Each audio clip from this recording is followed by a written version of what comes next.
ধুমধামের সহিত অনুষ্ঠিত হলো মা মহামায়া পুজো ও খিচুড়ি ভোগ বিতরণ অনুষ্ঠান। মঙ্গলবার মহা সমারোহে অনুষ্ঠিত হলো মা মহামায়া পুজো ও মহাপ্রসাদ বিতরণ অনুষ্ঠান। জামুরিয়া বিধানসভা কেন্দ্রের শ্যামলা অঞ্চলের আলীনগর মোড় সংলগ্ন এলাকায় ঘন জঙ্গলের মাঝে বিরাজমান মা মহামায়া।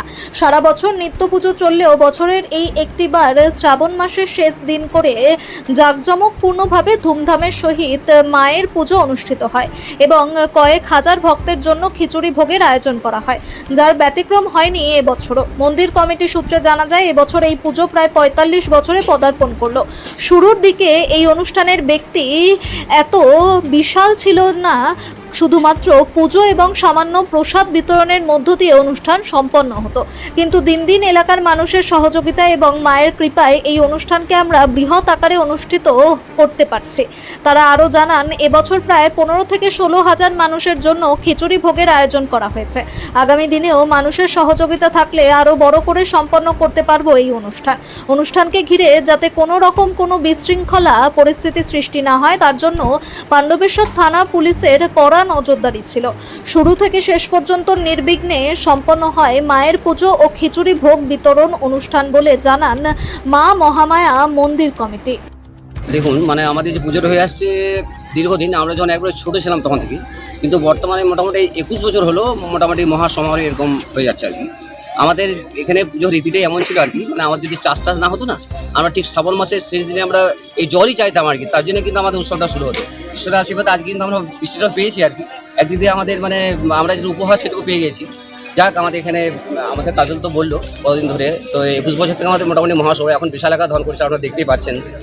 এর সকলের সহযোগিতা এখানে আমরা পাই, সকলের সুন্দর সহযোগিতা পাই, যার ফলে আমরা দেখি প্রচুর ভক্ত সমাগম হয়েছে। দেখলাম খিচুড়ি ভোগ বিতরণ হচ্ছে। কোথা থেকে লোক আসে? এখন শুধু এই পার্শ্ববর্তী না, আমাদের যে খবর আছে এমনকি ঝাড়খণ্ড থেকেও সব আসছে। ঝাড়খণ্ড, বিহার, দূর দূরান্ত আপনার ছেড়ে দেন, ধানটানি, রানীগঞ্জ, আরও দূরে ছেড়ে দেন, কিন্তু পাশাপাশি অন্য রাজ্য থেকেও দেখছি আমাদের এখানে এসে সেবা। কারণ এখানে মা আমাদের খুব জাগ্রত, আমরা সকলে জানি আর কি। এই পুজোটাকে নিয়ে এই যে উৎসব আপনারা করছেন ভক্তদিকে নিয়ে, এটা নিয়ে আর কি পরিকল্পনা আছে আপনার? পরিকল্পনা আরো বড় হবে আশা করা যায়। দিনকে দিন এবারে আমাদের সকলকে অ্যাক্টিভ থাকতে হবে। বুঝতে পারছেন তো, এত লোকের প্রচুর দায়িত্ব আর কি। আমাদের ছেলেরাও খুব ভালো, ম্যানেজমেন্ট খুব ভালো, খুব সুন্দরভাবে এটাতে হেল্প করে, সহযোগিতা, যার ফলে আমরা এই পর্যায়ে। আপনার নাম পরিচয়? আমার নাম বাবলু মন্ডল, আমি কোটাটি হাই স্কুলের টিচার। আমাদের আজ আনুমানিক ৪৫ বছরের ওপরে হবে। এটা আমাদের গোটা গ্রামের উদ্যোগে এই মহোৎসবটা আমরা চালু রেখেছি। কিভাবে শুরু হয়েছিল এই পুজো অনুষ্ঠান? প্রথম এটা আমাদের শিলামূর্তি ছিল, এমনি বসাই, তখন আমরা প্রসাদ দিতাম না, যারা পলাশ প্রসাদে প্রসাদ হইত। ধীরে ধীরে আমাদের এইটাকে বাড়ার পর এইটা মায়ের কৃপায় আজ যে ৪৫ বছর হইল, এখানে এখন ১৫ থেকে ১৬ হাজার লোক আজকে যখন প্রসাদ গ্রহণ করছে। এই যে এই অনুষ্ঠান, এত বড় একটা অনুষ্ঠান, এলাকার মানুষের কীরকম সহযোগিতা পান? পুরো এলাকার মানুষ, গ্রামের মানুষ এবং সম্পূর্ণ সব শ্রেণীর লোকের কাছ থেকে আমরা সহযোগিতা পেয়ে এসেছি।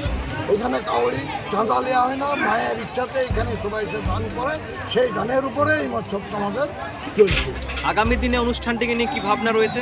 আরও আমাদের পুরো ভাবনা আছে যে আমাদের যেমন পুকুর ঘাটটা সংস্কার করতে হবে। এখানে অনেকে দণ্ডি কাটছে, এই ঘাটটা বান্ধে খাবার সেট করে, বাইপাসের রাস্তা একটা করতে হবে, লোকের যাতায়াতে, বা একটা সেট খাবার, যেমন এক থেকে রামনগর, ইন্দিরা জলের ব্যবস্থা, এইটা আমরা এখন চিন্তা ভাবনাই রেখেছি।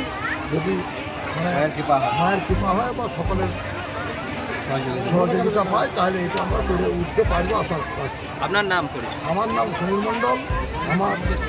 আমি কমিটির সদস্য, আমাদের সমর ঘোষ, পুজো কমিটির এখানে যারা আছে তারা সবাই রাজু মন্ডল,